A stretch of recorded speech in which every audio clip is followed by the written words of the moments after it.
Yung mga sinabi muna ni Martin, ha? Tapos, tsaka po tayo, hindi na natin pakikinggan, mahaba yung speech ni Martin. Yung mga pinunto na lang po niya. Tapos, tsaka tayo magsusuri. Kulang po kayo dyan, ha? Okay. Yung mga sinabi muna ni Martin, halo-halo na po to. Eto po, sabi ni Martin, how can I be mastermind?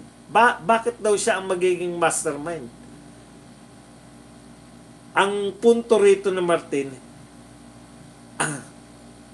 hindi naman, kasi nakakantok naman yan pag pinakinggan pa natin yan si Martin Romualdez, antokin lang kayo. Yung mga gist na lang, yung mga pinakalaman na lang. Ito po ang isang tanong ni Martin Romualdez. Paano siya magiging mastermind? Di ba? Kasi yan yung sinasabi natin. Isa sa mastermind. So, ang punto rito ni Martin, saan ba nagmumula yung pagbabudget? Sa akin ba? Ito ang sagot ni Martin. The national budget does not depend on just one person. The budget does not begin in the house. So, ang pinupunto ni Martin, tignan ninyo kung kanino nagmumula yung paghingi ng budget. Tignan ninyo. Hindi ako ang mastermind dahil hindi sa akin nagmumula yung budget. Kanino, Martin, kung hindi ikaw ang mastermind? Saan nagmumula ang budget? Sa office of the president. Matindi, di ba?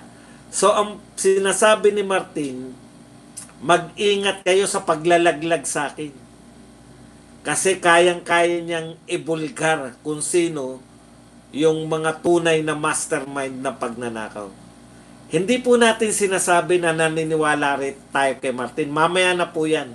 Kung naniniwala ba tayo kay Martin o hindi. Yung mga pinupunto lang ni Martin. Ito po yung mga gustong ipaliwanag ni Martin sa atin. Hindi siya pwedeng maging mastermind dahil isa lang siyang congressman. At hindi po sa kanila nagmumula. Ibig sabihin, inaaprobahan lang po nila, kinakaltasan lang po nila yung budget na nagmumula sa Office of the President. O, diba? Yan po. Pupuntuhan po natin yan. So, sa makatuwid, Martin, kung hindi ikaw ang mastermind, ipinahihiwatig mo ba na yung pinagmumula ng budget, naroon ng mastermind? Kung ang pinagmumula ng budget ay Office of the President, ha? Hindi niya sinasabi. Ha? Hindi niya sinasabi na ang presidente ang mastermind. Pero ang sinasabi niya, hindi ako ang mastermind. Dahil hindi sa akin nanggagaling ang budget. So, ang pinupunto ni Martin, kung sino yung pinagmumula ng budget, maaaring yun ang mastermind. Napakasimple. Pinahihiwatig lang. Pinahihiwatig niya na hindi siya, kundi yung mas mataas sa kanya. Sino ba? Isa lang naman yung mas mataas. Ha?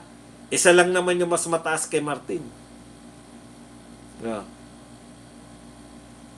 Kilala niyo yan. Yung pinsan niya. Okay. Ito pa po ang sinabi ni Martin Romualdez. If this is a political ploy to push me out, I will not go quietly.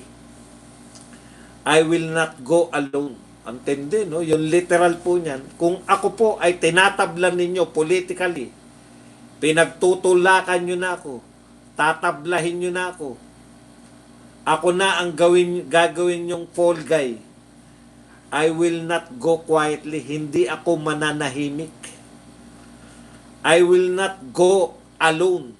Hindi ako babagsak na mag-isa. Hindi ako papayag. Damay-damay tayong lahat. Naknam po pa. Ang bigat yan. Ha? Ang bigat ng mga binibitawan ni Martin. Galit, seryoso. Hindi ako papayag na pabagsakin nyo ako. Mandadamay ako. Eto pa kasunod yan. I will not be the fall guy for other people's corruption. Hindi ako magiging fall guy para sa korupsyon ng ibang tao. Naman na.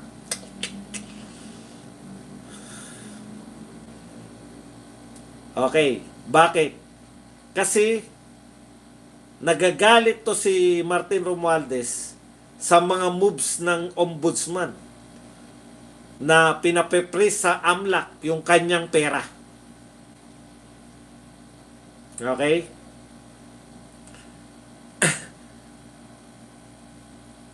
Kasi pag na-press po yung asset ni Romualdez, yari na. At pinasisilip sa AMLAC kung may posibleng ginagawang money laundering. Okay.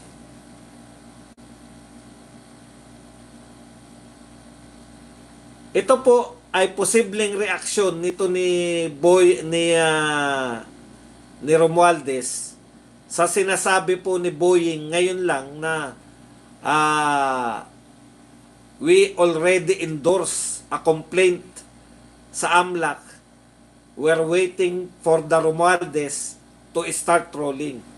So, sa mga salita ni Boying at sa mga pahayag niya nung mga nakaraan na hindi niya palalagpasin si Martin Romualdez, mukhang ididiin talaga nila. Mukhang papunta po sa kasuhan. Okay. Kakasuhan po si Martin Romualdez. Kaya nung nakahalata po to si Martin na laglagi na siya, kasi ang hirap na punlusutan eh. Lahat po ng tao nananawagan ng paniningil. Mukhang hindi po malulusutan yan ng administrasyon na walang isdang malaking isda na mahuli. Sabi nga ng lahat ng tao, marami po ang nananawagan na si Martin compromise di ba? Ibigay niyo si Martin sa amin, hindi na namin habulin si Marcos. Mukhang ganun yung gusto nila. Na kahit kay Martin lang, marami pong grupo na ganyan eh. Pero syempre, tayo mga Duterte, alam natin na hindi yan natatapos kay Martin. Kaya lang, ramdam ni Martin na sacrificial lamb siya, scapegoat siya yung ipapahamak para maligtas yung iba pa. Hindi papayag si Martin.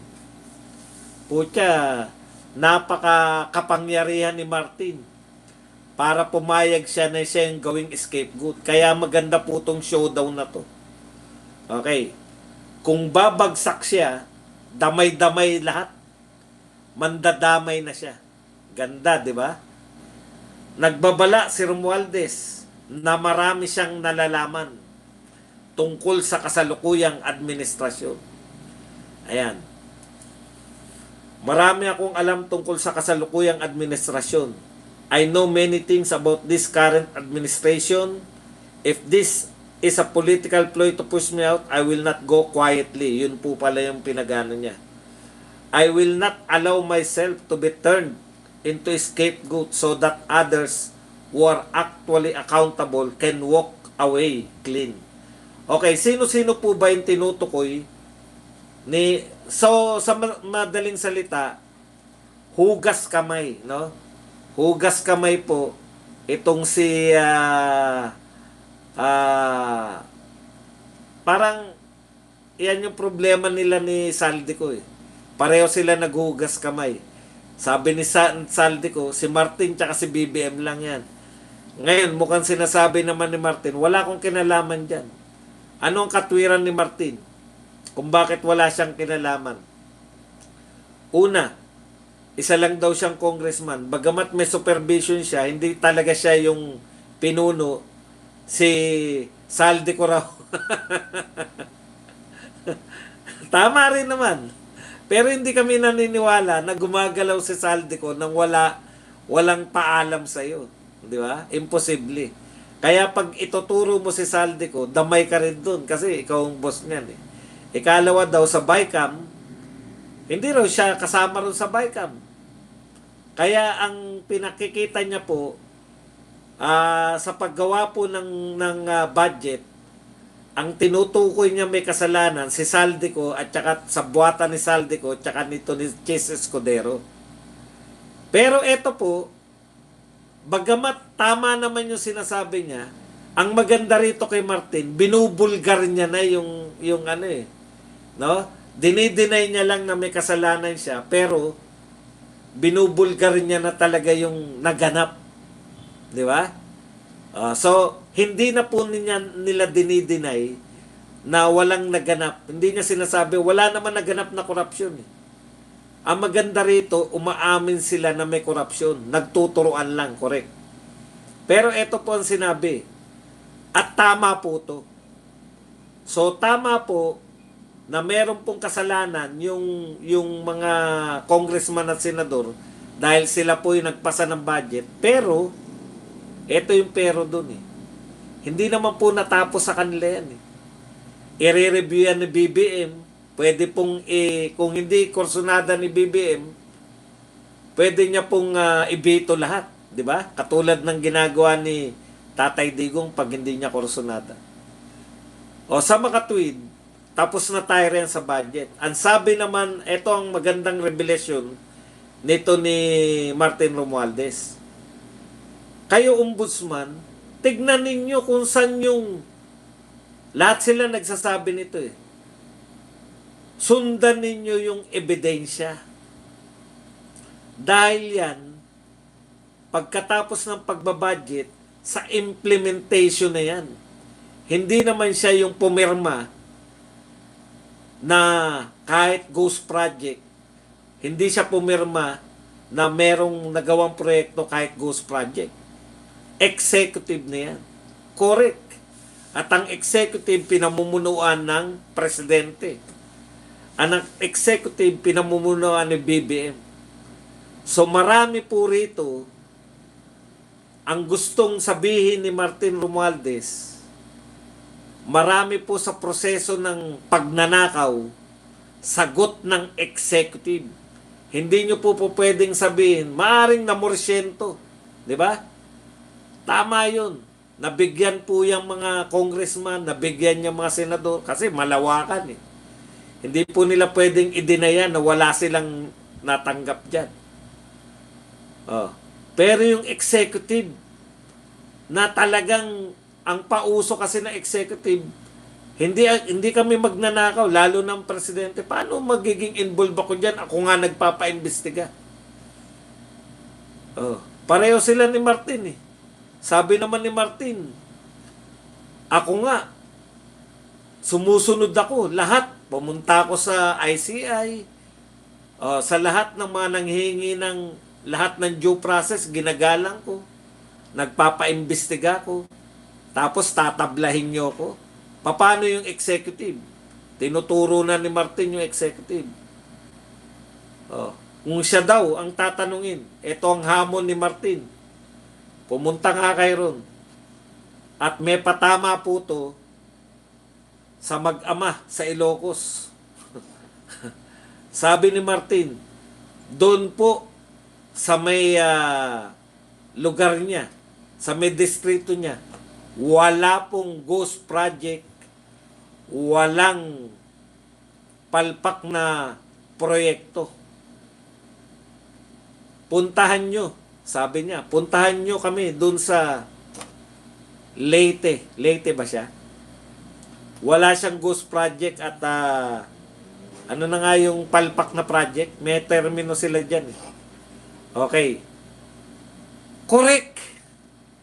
Ito po ay patama sa ayaw magpapunta dun sa lalawigan nila